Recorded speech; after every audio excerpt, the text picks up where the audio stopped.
છેલ્લા 10 વર્ષમાં આ રાજ્યને અનેક યુવા નેતાઓ મળ્યા. એક આખો ને આખો નવો ફાલ આવ્યો જે યુવા નેતાઓનો હતો. પરંતુ આ બધા જ યુવા નેતાઓમાં મને જો સૌથી વધુ આકર્ષતો કોઈ ચહેરો હોય, મને સૌથી વધુ ગમતો કોઈ ચહેરો હોય અને એ ખરા અર્થમાં લોકોનો હૃદય સમ્રાટ કોઈ યુવા નેતા હોય તો એ યુવા નેતા છે ચૈતર વસાવા. ડીડીયાપાડાના ધારાસભ્ય છે, પરંતુ આદિવાસી અસ્મિતા માટે, આદિવાસી જીવનની ઉત્થાન અને ઉન્નતિ માટે એ હંમેશા ખડે પગે રહે છે.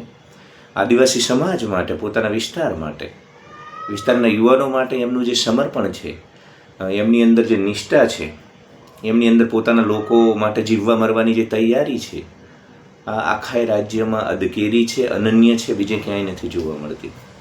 સમાજ માત્ર સત્તા મેળવવાનું સાધન નથી. એ કેમ કે સત્તા મેળવવાનું સાધન હોય એવા ઘણા બધા લોકો ચૂંટણી ટાણે ચોમાસામાં જે રીતે દેડકાઓ ટ્રાવ ટ્રાવ કરે એ રીતે આવતા હોય છે જાહેર જીવનમાં, ત્યારબાદ શાંત થઈ જતા હોય. પણ ચૈતર વસાવા 365 દિવસ એક્ટિવ હોય છે. અને આ હું નહીં, તમે પોતે પણ વ્યક્તિગત રીતે ઓબ્ઝર્વ કરો, નિરીક્ષણ કરો તો આ વાત તમને સાચી લાગશે. નર્મદા ડેમ અને ગુજરાતના વિકાસ માટે યોગદાન આપનારા આદિવાસીઓના ઘર ઉપર જ્યારે બુલડોઝર ચલાવવામાં આવ્યું સ્ટેચ્યુ ઓફ યુનિટી, તો ફરી એક વખત ચૈતર વસાવાએ સરકાર સામે બાંય ચડાવી છે. અને ચૈતર વસાવાના કારણે જ હવે ભાજપના નેતા, એ વિસ્તારના સત્તાધારી નેતા, ભાજપના નેતા મનસુખ વસાવાને મુખ્યમંત્રીને પત્ર લખવો પડ્યો છે. એટલે આ એક જે દબાણ જે ઊભું થયું મનસુખ વસાવાના મનમાં અથવા તો મનસુખ વસાવા ઉપર, એની પાછળ ચૈતર વસાવા છે.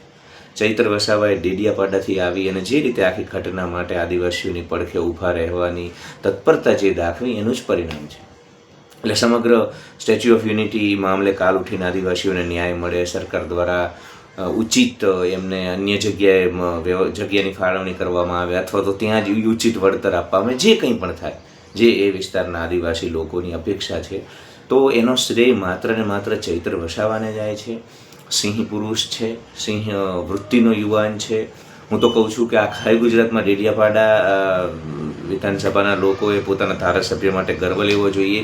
એ લોકો ભાગ્યશાળી છે, કેમ કે વર્ષ 2025માં આવા નેતાઓ બહુ ઓછા છે, આવા યુવા નેતાઓ બહુ ઓછા છે. તો ચૈતર વસાવા ખરા અર્થમાં હૃદય સમ્રાટ છે. હું તો કહું છું કે ચૈતર વસાવા નેતા નહીં, આગેવાન છે. આગેવાન એટલે લોકોનો હૃદય સમ્રાટ. આગેવાન એટલે લોકોના સુખે સુખી થાય, લોકોના દુઃખે દુઃખી થાય. આગેવાનના હૃદયમાં સતત પોતાની પ્રજાની ચિંતા હોય. તો આ આપણને ચૈતર વસાવામાં દેખાય છે. એ નેતા નથી, કેમ કે નેતા માત્ર સ્વાર્થ માટે જીવે. નેતામાં દંભ હોય, આડંબર હોય, અહંકાર હોય. આગેવાન ડાઉન ટુ અર્થ હોય, જમીની હોય. એટલે ચૈતર વસાવા જ ખરા અર્થમાં આદિવાસી નેતા છે. અને આવનારા દિવસોમાં ચૈતર વસાવાનો ખૂબ જ રાજકીય ઉન્નતિ થાય એવું આપણે ગુજરાતમાં દરેક યુવાન ઈચ્છે છે. કેમ કે સાહેબ, એક યુવાનની અંદર જે તેજસ્વીતા, તત્પરતા, એ પ્રકારના જે ગુણો જોઈએ એ બધા જ આપણને ચૈતર વસાવામાં જોવા મળે છે. તો મનસુખ વસાવા ઉપર દબાણ ઊભા થવાથી લઈને સરકાર ઉપર જે દબાણ એ ઊભું કરી રહ્યા છે, એ ખરેખર ચૈતર વસાવા એને માટે અભિનંદનને પાત્ર છે. કેમ કે જો ચૈતર વસાવા રસ ન લોત તો મનસુખભાઈ કે ભાજપની સરકાર જે રીતે હરકતમાં આવી રહી છે સ્ટેચ્યુ ઓફ યુનિટીમાં બુલડોઝરના મામલે, એ બિલકુલ પણ ન આવત. એક મજબૂત વિપક્ષ છે. હું તો કહું છું કોંગ્રેસ નહીં, ચૈતર વસાવા જેવા યુવા નેતાઓ ગુજરાતમાં મજબૂત વિપક્ષ છે, જે વિપક્ષ તરીકે પોતાની જે પ્રજા પડખે ઊભા રહેવાની જે ફરજ હોય એ નિભાવી રહ્યા છે. તો ચૈતર વસાવા હૃદય સમ્રાટ છે, ચૈતર વસાવા પ્રેરણા સ્ત્રોત છે, અને ચૈતર વસાવા નિશ્ચિત નિશ્ચિત નિશ્ચિત સિંહ પુરુષ છે.